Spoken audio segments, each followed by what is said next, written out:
All right. Good morning, everybody. This is the men's Sunday school class here at Mercy Baptist Church. My name is Robert Rathbone, and today we're going to be in Proverbs chapter 14. I know we didn't have Sunday school last week because of the singing, but the notes for last week's lessons on the church website, mercybaptist.org, if you're interested. But today we're in Proverbs 14.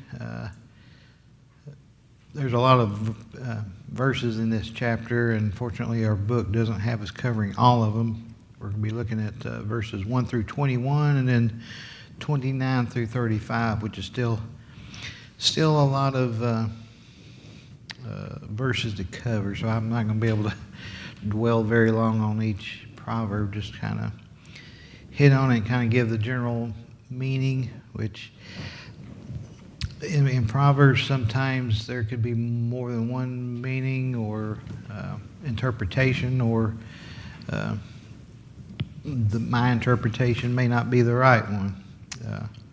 There may be more than one way to look at it, but we'll see what we can do. Now, in this, since chapter 10, we've entered a section of Proverbs where rather than him developing a topic over a series of verses, these verses are like one-shot deals. It's like he'll make a statement, and a lot of them are counterpoint. He'll say one thing and then give the contrasting point to it. Like a wise man does this, but a fool will do this. And it's like one verse doesn't have any kind of context with the next verse. The next verse may deal with a totally different topic or subject. But in these, I guess if you wanted to put a common theme to the ones in this chapter, of course you could say the same thing for the whole book of Proverbs, but these tend to be he's contrasting the actions of a good and a wise person versus what a foolish or a wicked person does. And by doing that contrast, he's showing the virtues of wisdom and righteousness. So I guess as we work through there, we'll try to pick up tidbits of wisdom and information that'll help us if we take these verses to heart. It'll help us through life. All right, so before we get into it, let's go to the Lord in prayer. Dear Heavenly Father, I want to thank you again for your love, your mercy, and grace, Father. Thank you, Lord, for the wisdom that you've given us, not only through the Lord Jesus Christ, Father, but also through the book of Proverbs, Lord, that they teach us, Lord, the value of being faithful to you, Father, looking to you for our help, and Lord, and accumulating the wisdom, Father, that you have, that you want to give us. So, Lord, help us as we study these the Proverbs, Father, in this chapter, that you would just open our hearts and minds and help us to see and understand, Lord, and take these verses to heart. So, all these things we ask in the precious name of Jesus Christ. Amen. All right.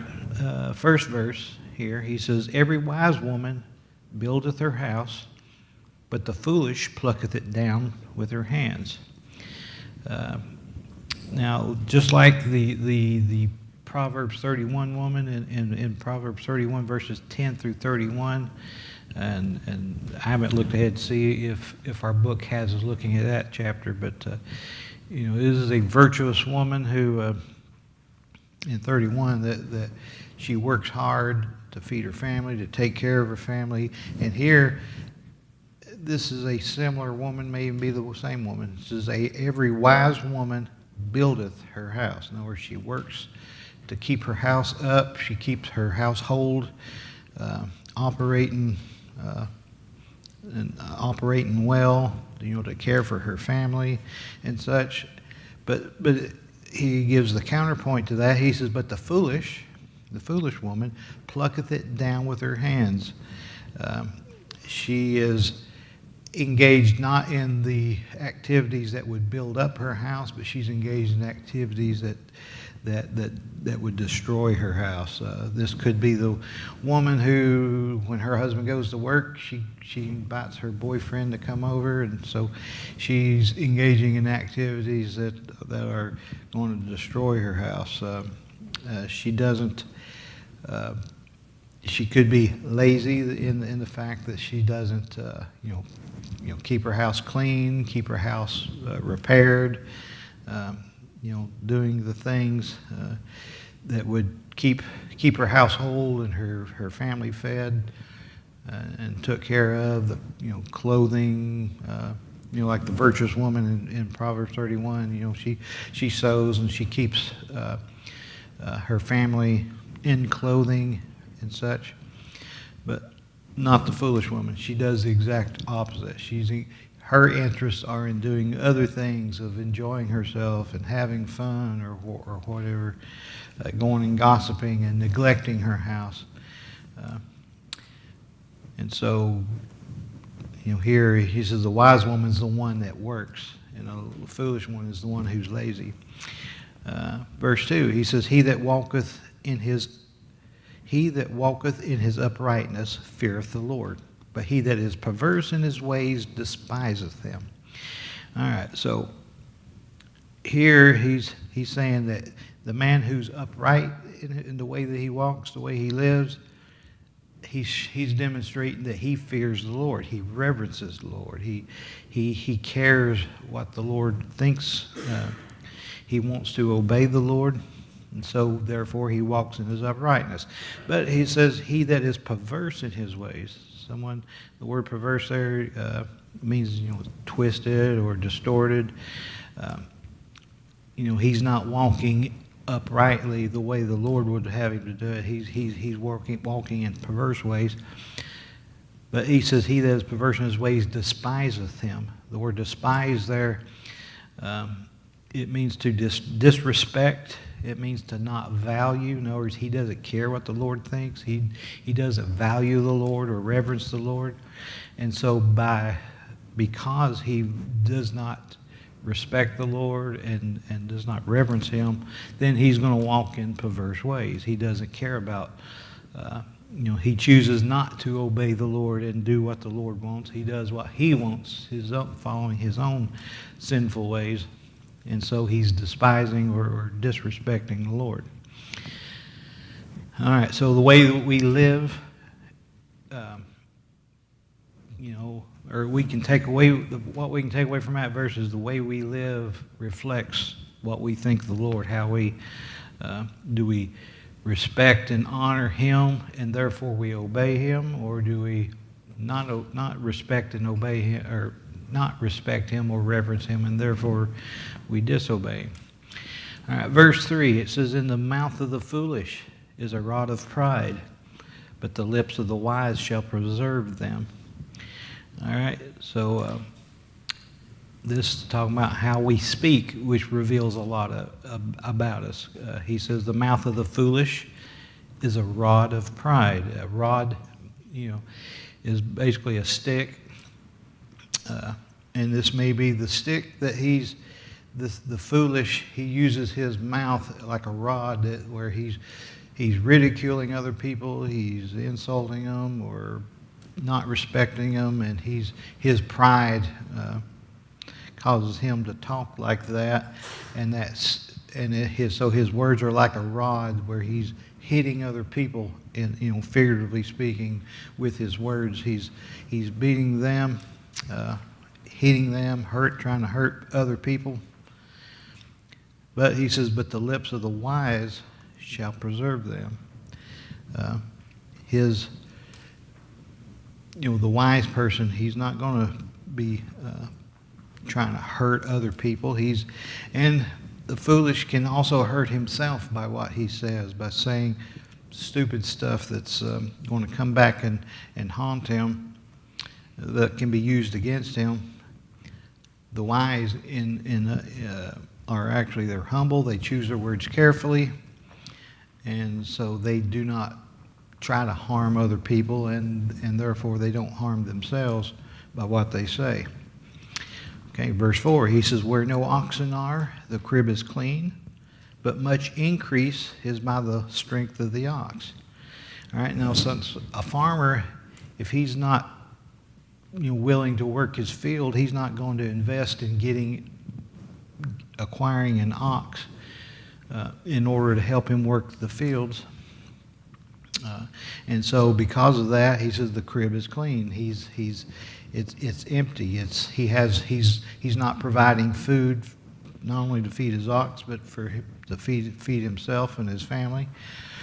But he says much increase is by the strength of the ox. He said if you get an ox, you'll be able to work your fields and you'll be able to grow lots of food.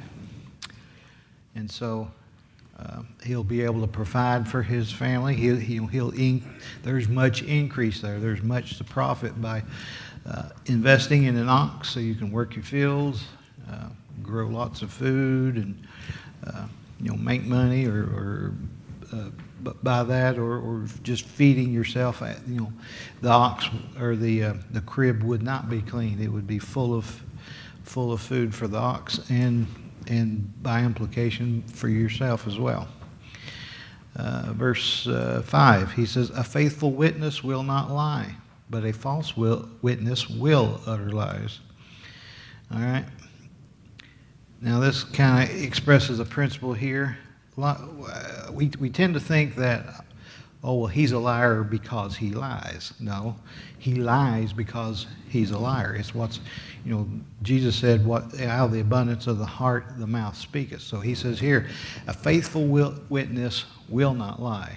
Even if it benefits himself to lie, he's not going to lie. Because why? Because he's a faithful witness. But he says a false witness will utter lies. It's, what you say is going to reveal what's in your heart, what kind of a person you are. And so he says, look, a false witness, he's going to utter lies. That's just what he is. That's what's in his heart. That's just the way he operates. It's like a thief. He's not a thief because he steals. He's going to steal because he's a thief. Because an honest person, even if it's like I could go feed my family, am I going to go steal? Well, if an honest person, that's going to be the very last thing he's going to want to do is to steal. And so your actions show what's in your heart. And he says, a faithful witness will not lie, but a false witness will utter lies. Verse 6, he says, a scorner seeketh wisdom, and findeth it not, but knowledge is easy unto him that understandeth. Now the Apostle Paul talks about scorners who scoff at the existence of God while they think themselves to be wise. Romans 1:22 says, professing themselves to be wise, they became fools. And he's talking about those that have rejected God, and they think, I'm wise, I'm smart, I know what I'm doing, and therefore, because I'm so smart, I'm able to, I'm smart enough to reject God. So here he says, a scorner seeketh wisdom. In other words, he seeks after wisdom, but he's not starting from the right starting point. If you don't start with, the Lord, that God exists, that, I think it may have been last week's lesson, that the beginning of wisdom, or the fear of the Lord is the beginning of wisdom. Like, that's the starting point. If you don't get that right, then everything else that you might think you've learned is built on the wrong foundation, and therefore it's not going to be true knowledge. And so a scorner will seek after wisdom, but he's building on the wrong foundation. He says he seeks wisdom, but he findeth it not, because he's not building on the right foundation. He says, but knowledge is easy unto them that understandeth. In other words, if you build on the right foundation of trusting in God, believing in God, that God, following God and obeying God is the right way to go, then everything you build on that is going to be It will not be a house of cards. It'll be built on a strong foundation. And so knowledge will become easy to him that already understands. Verse 7, he says, go from the presence of a foolish man when thou perceivest not in him the lips of knowledge. All right, so he's basically here. He's saying that, if you're talking to somebody and all of a sudden you realize that there's lips of knowledge, like he doesn't know what he's talking about, he's basically saying you're just wasting your time. He says you might as well go from his presence. In other words, just walk away, because this person, there's no point in you listening to him. He's going to fill your head with a bunch of foolishness, stuff that that's not going to benefit you. Proverbs, another place it talks about, wisdom are always wanting to learn, that they're willing to listen to other people to learn. But here he says, look, if you see that he's speaking foolishness, that he doesn't have lips of knowledge, he says you're just wasting your time. You might as well just walk away. Go from the presence of a foolish man. All right, verse 8, he says, the wisdom of the prudent is to understand his way, but the folly of fools is deceit. All right, so he says the wisdom of the prudent. This is, the prudent exhibits his wisdom because he understands his way. He seeks to, if he doesn't know what he's doing, then he seeks to learn so that he does know what he's doing. It's like if you're trying to fix something around the house, it's a wise man will go and either find somebody who knows how to do what you're trying to do, so you can get advice from him, or go on the internet and Google search and find instructions on this is how you do, this is how you fix an electrical outlet, or this is how you build something, whatever it is you need around the house or whatever. But the idea here is, a wise man, a prudent man, he will seek to understand that, he'll try to make sure he understands what he's doing. But he says the folly of fools is deceit. A fool will either think that he knows what he's doing when he doesn't. He will try to deceive him. He deceives himself because he's trying to fool himself into thinking that he knows what he's doing, or else he knows he doesn't know what he's doing, but he doesn't want you to know, and so he tries to deceive you and pretend that he knows what he's doing, and goes right ahead and messes everything up because he doesn't want you to realize that he doesn't know what he's doing. And so the folly of fools is deceit. In verse 9, he says, fools make a mock at sin, but among the righteous there is favor. See, the foolish, they don't take sin seriously. They think, oh, well, okay, it doesn't matter. They'll make fun of you if you say, oh well, I'm a Christian. I don't do that sort of thing. I don't have sex before marriage, or I don't go drink at the bar. And they make fun of you and say, oh, well, you're not much of a man, whatever they want to make fun of you. But see, the fools make a mock at sin. They don't realize how destructive sin is, and so they make a mockery. They don't take it seriously. They act like, oh, well, this is the way you have fun. Dude, you're no fun because you don't engage in these things. They make a mockery of sin.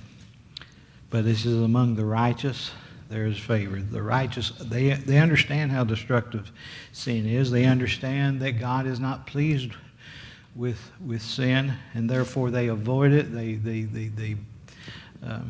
do the things that please God, and because of that, he says there is favor. God will favor them. He will bless them. He will show them his favor, and that sometimes that favor translates into favor among men. But he says among the righteous there's favor. God's going to take care of that person. Verse 10, he says, the heart knoweth his own bitterness, and a stranger doth not intermeddle with his joy. That word intermeddle, it means to share or to take part in. So he's saying a stranger does not intermeddle with his joy or take part in his joy. And this is the heart knoweth his own bitterness. I believe what he's saying here is that people, like when you're going through a heartache or you're going through a joy, there might be other people who have gone through something similar. You know, like if you've lost a loved one and you're brokenhearted over it, and somebody says, "Oh, I'm sorry for your loss. I've went through the same thing because I recently lost a loved one." They may know sort of what you're going through, but every person's unique. Every person's situation is unique, and so they can't truly know the bitterness that's in your heart.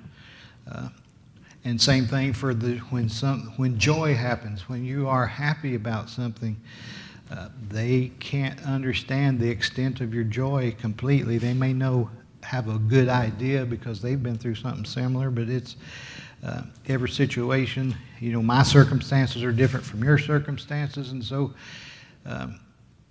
while I may understand to a certain extent what you're going through, I still really don't know to the fullest extent what you're going through. And so he says the heart knoweth its own bitterness. In other words, I know what's going on in my heart, but you can't really conceive and understand it completely. And when I find joy, you can't totally understand. He says a stranger doth not intermeddle, can't share or take part in that joy. It's something that they can be happy for me, but they still don't experience that same joy that I would have. All right, verse 11, he says, the house of the wicked shall be overthrown, but the tabernacle of the upright shall flourish. So now he's contrasting the wicked and the upright. The wicked seem to be more established, perhaps more wealthy because they have a house. But he says the upright, the tabernacle of the upright. So the upright have a tabernacle. Tabernacle is a tent. And so it seems he's got a structure. He's living in something that's not as stable and robust, I guess you could say, as the house. And so, he's comparing them. He's the wicked's got money. He's got a house. The upright may not have as much money, and he's just got a tent. You'd think a good wind could blow a tent over. But here he says the wicked may have this house that's strong and structured, established, but he's going to be overthrown. In other words, that house is going to come down. It's going to be destroyed. But the tabernacle of the upright, it may not seem to be as strong. He said, but God, because this belongs to an upright person, God's going to, he says that tabernacle is going to flourish. God's going to bless that person because he's upright. He's going to take care of him because that person is looking to him and depending on the Lord. He's obeying the Lord. He says, and he's going to take care of that person. All right, verse 12. He says, there is a way which seemeth right unto a man, but the end thereof are the ways of death. Now, we looked at a couple of weeks ago, I think it was, Proverbs 3:5. He says, trust in the Lord with all thine heart and lean not into your own understanding. This kind of follows along the same line. He says, there's a way which seemeth right to a man. He's advising us, don't put too much confidence in your own intellect. Why? Well, there's multiple reasons. One, we're human, so we have limited understanding. We have limited sight of knowing, all the circumstances. I don't know what's in your heart. I can't see what's down the road. I mean, there's all sorts of information. There's more that I don't know than what I do know, and so I can only put so much weight on what I think and what my opinion is, what my brain tells me, oh, this is the way you should do. And probably the biggest reason is I'm a sinful human being. My perceptions and my way my brain works is colored by the fact that I'm a sinful human being. I have sinful, my ways of thinking lean towards sin. And so he says, there's a way which seemeth right to a man, but he says, the end thereof are the ways of death. He says, most of the time we shouldn't depend on our own heart.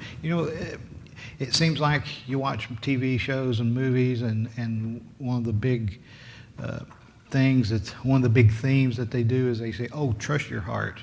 You can't go wrong if you trust your heart.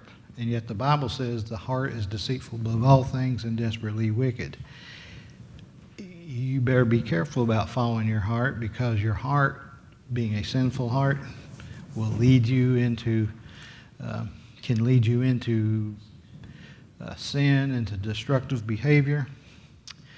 And here he says, there's a way that seemeth right to a man. It seems to be logical to a human being, but until you've consulted the Lord and said, Lord, what way do you want me to go? What way should I go? He said, if you follow your way, the ends of those are going to be death, destruction, because they tend to go into the direction of sin. All right, verse 13, he says, even in laughter the heart is sorrowful, and the end of that mirth is heaviness. All right, if you're brokenhearted over something or other, you might get a brief respite or a brief relief from that heartache and sorrow by laughing at something. Somebody says something clever or funny and you laugh at it.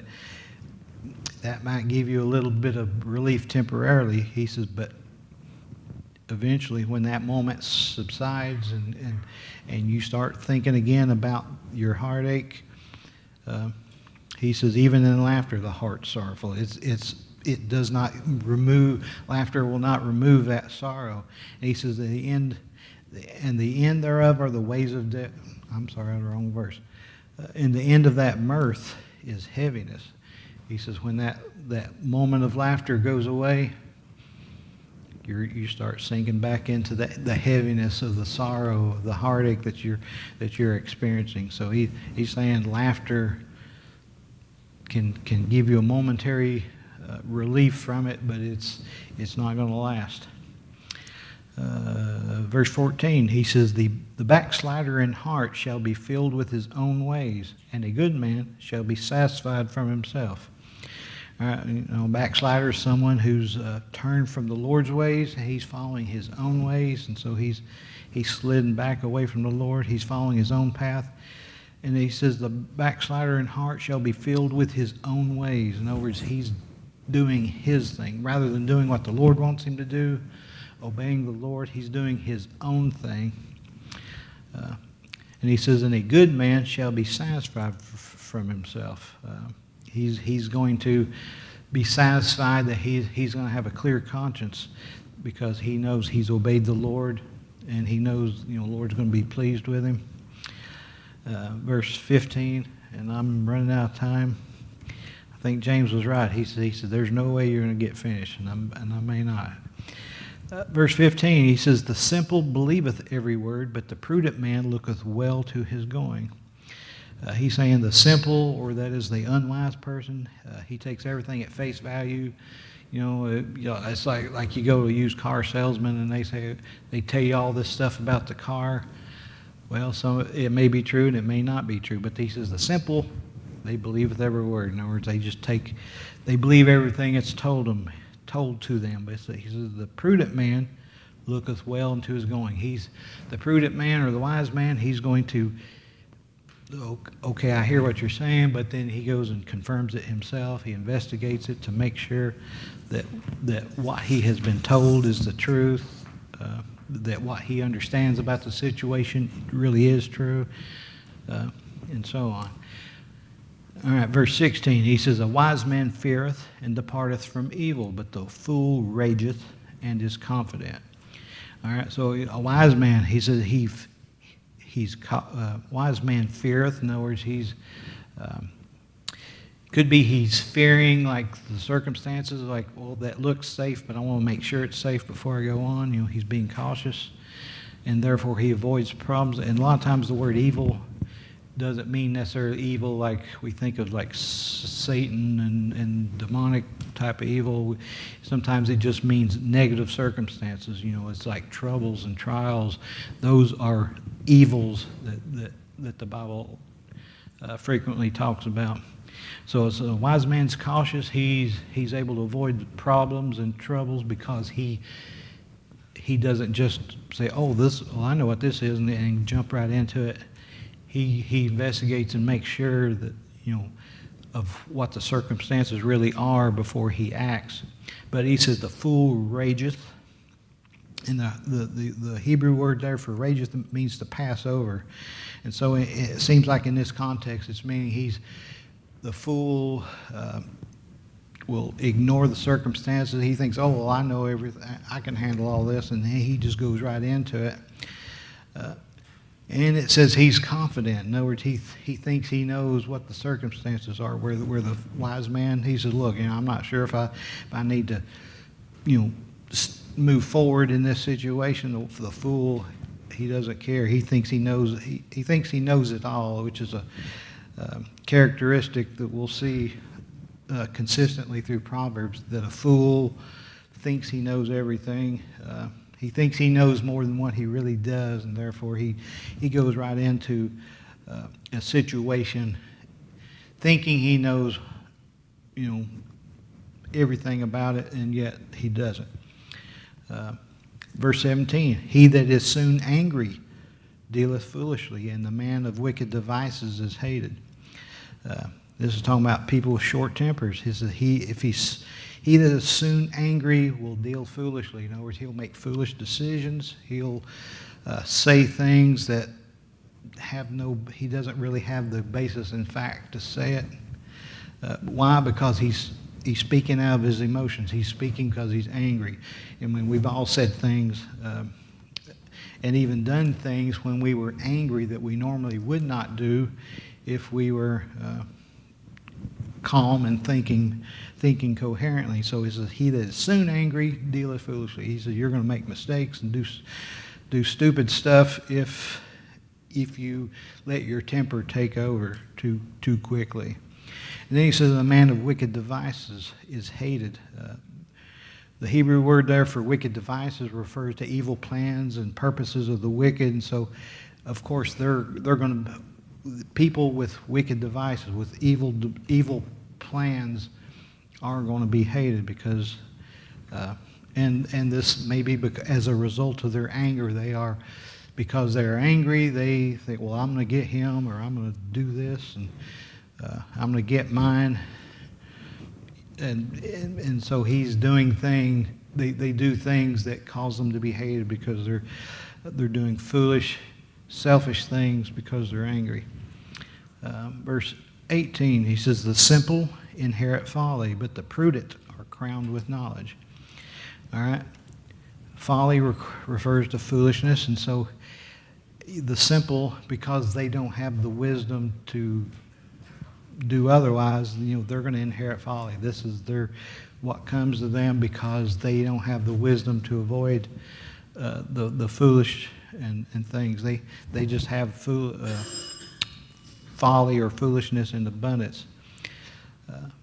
But he says, but the prudent are crowned with knowledge. In other words, the prudent, they seek after wisdom. They try to learn all that they can, and so it's like a crown that's pushed on their head, the crown of knowledge, and they are honored by that. Verse 19, the evil bow before the good, and the wicked at the gates of the righteous. Now, the custom in the day was for the inferior to bow before the superior, or they waited humbly before the superior's gate, seeking the favor of the superior. And so here he's saying, the evil are going to be inferior, and therefore they are going to bow before the good, and the wicked at the gates of the righteous. Now, this is not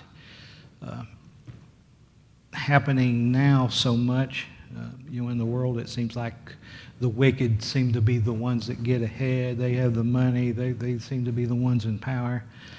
But I believe this is pointing to the eventual end, that particularly when the Lord comes back during the millennial kingdom, the wicked will bow before the good. God's going to place them, the good, the righteous, in superior positions, and therefore the wicked are going to come and seek their favor and bow before them.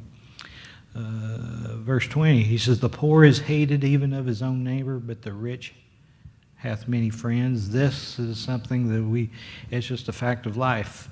It seems like if you're rich, you have friends. Like somebody who wins the lottery, suddenly they have friends they didn't know they had, because people just are attracted to rich people. But he says the poor is hated even of his neighbor. He's like the neighbor, oh, you're poor. I can't get any benefit from you, therefore I'm going to, I don't want anything to do with you. But he says the rich, they've got many friends. Everybody gets attracted to the rich people because there's benefit to having a rich friend, because you can benefit from his money. Verse 21, he that despiseth his neighbor sinneth, but he that hath mercy on the poor, happy is he. From the context here, it seems like he that despiseth, or the word despise there means to show contempt or to consider insignificant, not place value on them. And it seems like from the context here that his neighbor, he's despising his neighbor because he's poor. It's like, I don't pay any attention to him because he's a poor person. I can't gain anything from him. But he says, if you do that, you're sinning. But he says, he that hath mercy on the poor, happy is he. The Lord's going to bless you. The word happy there, you can, I think, almost universally exchange the word blessed. Blessed and happy are, I think, both in New and Old Testament, they are interchangeable. God's going to bless those that have mercy on the poor, that give to the poor, that help out the poor, that do not oppress the poor. Verse 29, our book has us skipping down. It says, he that is slow to wrath is of great understanding, but he that is hasty of spirit exalteth folly. All right, so this is similar to the earlier verse 17 about being soon angry. He says, he that is slow to wrath is of great understanding. In other words, you are wise to hold back on your anger. Like you hear something and you, rather than just thinking, oh, well, it just makes me mad, you need to wait and make sure you understand the circumstances. You might be getting angry over something. You might be getting angry at the wrong person. You might be getting angry when nothing is really gone wrong, or there's not been any offense towards somebody. So he says, he that's slow of wrath is of great understanding. But he says, he that is hasty of spirit exalteth folly. In other words, he says, you're just going to add foolishness to more foolishness if you are hasty of spirit. In other words, you jump to conclusions, you become angry, and you don't really yet understand the full circumstances. All right, so James was right. I did not get all the way. I was hoping I could get through there, but you can read the remainder of this chapter. So I forget now what will be in another chapter of Proverbs next week.